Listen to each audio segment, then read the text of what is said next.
Okay, y'all, here we go. This is part 2 of crocheting a sweater from scraps, and what I've got here are the 2 panels that go around the waist, and one will be the front and one will be the back.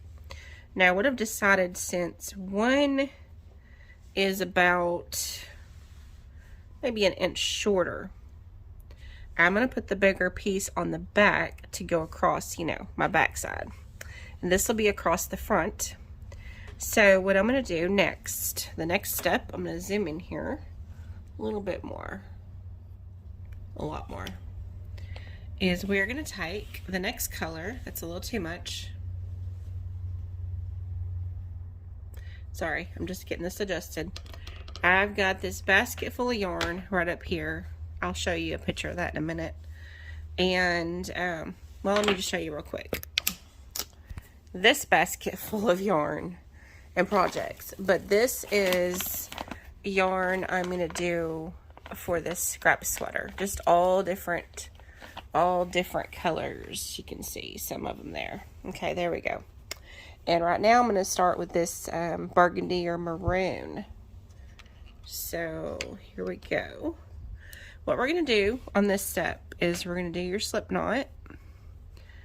And I'm probably honestly going to sit in my chair most of the day for this, most of the time I'm working on it. I don't sit at the table crocheting usually unless I'm recording. So here we go, because this ball is going to run all over the table. Okay, let's see, there we are. And we're going to come in here, we're going to start with, we're going to do a row of, let's do half doubles.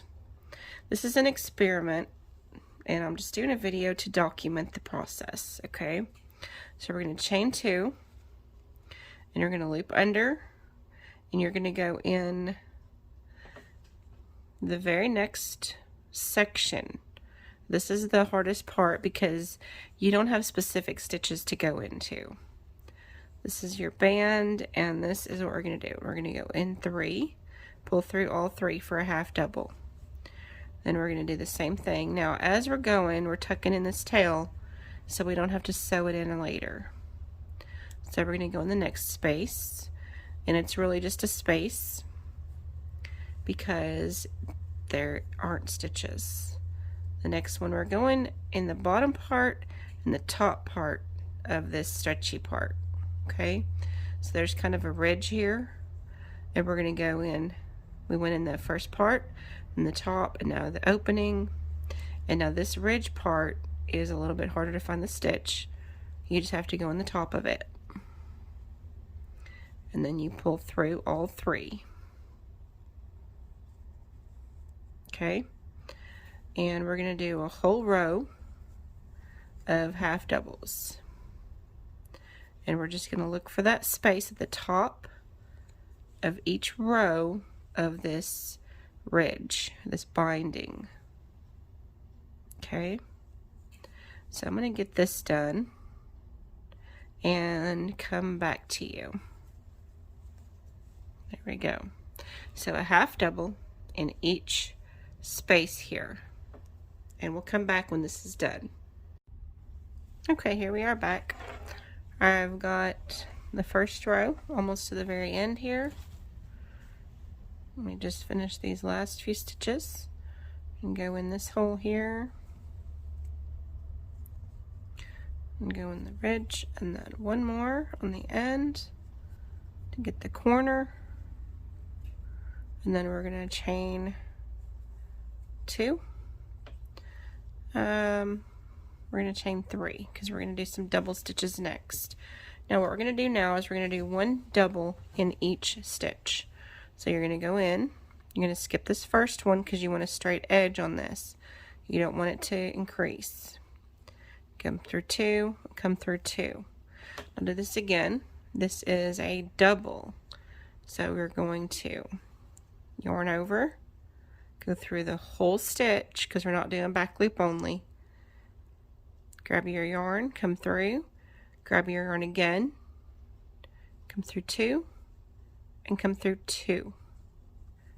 Okay, now let me explain something else here. Second. I guess I can't crochet and talk. Not really. But anyway, like I said, this is the front band, and I'm doing the burgundy here. This one is a little bit longer. So what I've got here is I have 2 balls of this burgundy. This one is a little bit bigger. So I started with the smaller one so I can know how many rows I'm going to get so the back will match the front anyway for this part. It may not match for the whole thing because it's supposed to be a crazy patchwork crochet sweater. And what I'm doing is I am crocheting, let's see, hang on just a second. Find a piece of paper. I'm gonna go right here. And these drawings are terrible, so you'll just have to forgive me. But we're going to crochet a square for the front and a square for the back, and then you're going to attach them here at the shoulder and here at the side. I don't know if that makes any sense whatsoever.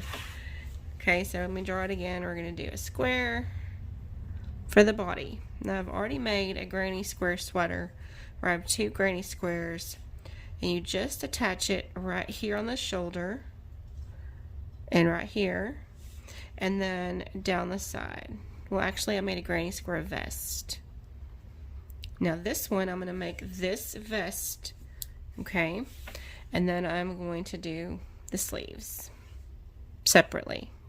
So we're going to put these 2 squares together, and then we're going to make the sleeves. So, and then we may, you know, put some decrease and then do a neck binding. We'll see. And then the band is what we did here. Now this is terrible drawing, so, you know, don't judge me there. But anyway, this is the plan. And for right now, we're working on burgundy on this band as far up as it'll go. Or maybe I'll just do a few rows and then do a few rows on each, because I want them to be scrappy yarn. So I will come back when I get a few rows on this, and we will continue our video. And thank y'all for watching.